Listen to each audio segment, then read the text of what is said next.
Okay, so I got a question from a student over the weekend about exercise 9.52 with feedback. By the way, this comes from, let me make sure I read. This comes from adaptive follow-up, spell up, 1.3, and it's from section 9.4.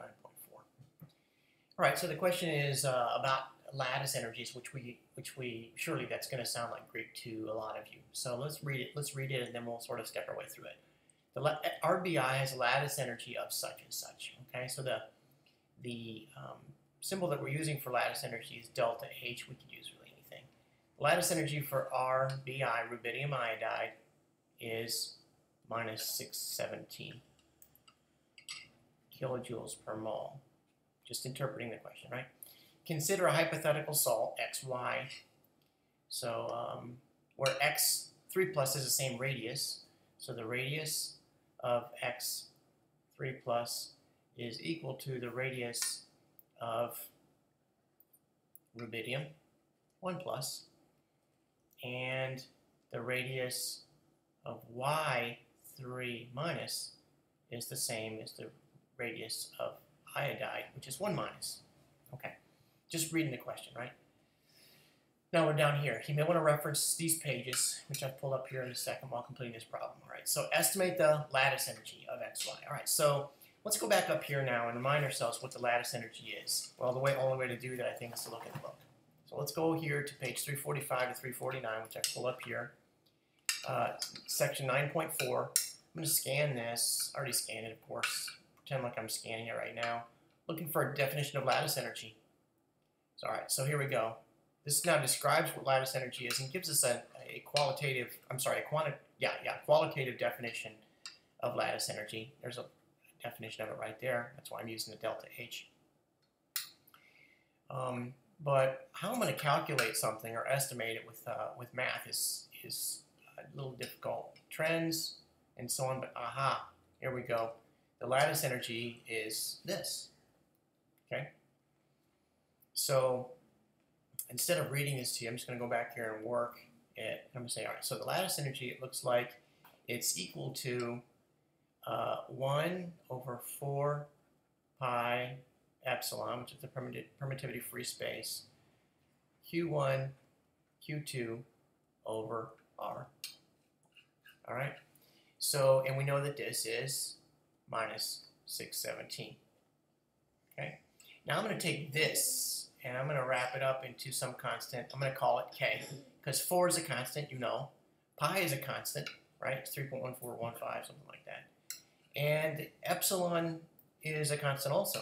So really, no matter what lattice energy we're working with, this is always going to be the same. So to make that easier for myself, I'm just going to say that that's K. All right?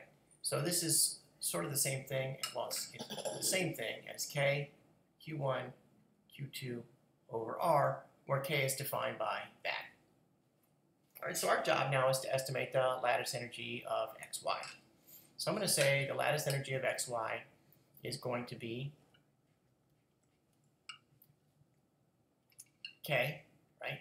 Because it doesn't depend on what the ions are. Q1, Q2 over R. All right, where Q1 here, what's Q1 right here? Plus 1, what's Q1, Q2 right here?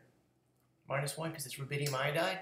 This one over here is plus 3 and minus 3. All right, and we also see that these two radii are the same. Okay, so you know what I'm going to do? I'm going to define another K. I'm going to call it another constant. Let's call it, let's say, big C, where C is K over R, right? Because these radii are the same.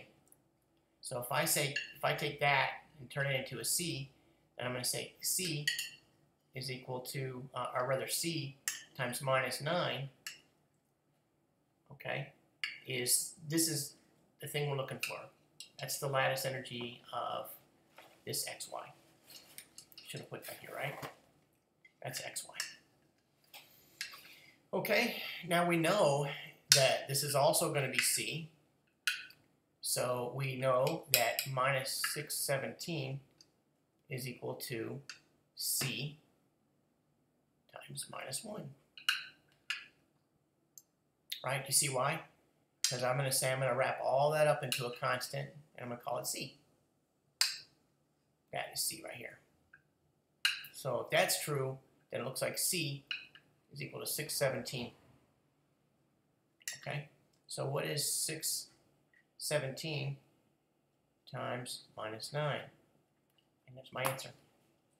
617 minus 9. I've got to grab my calculator. Can't believe I came to the conversation without it. 617 times 9 is equal to 5553. 5553. Okay? All right, and that's kilojoules per mole. Okay? Minus 555.3 kilojoules per mole. Now this only has 3 sig figs in it, so we're going to have to say this is going to be reported as minus 5550 kilojoules per mole.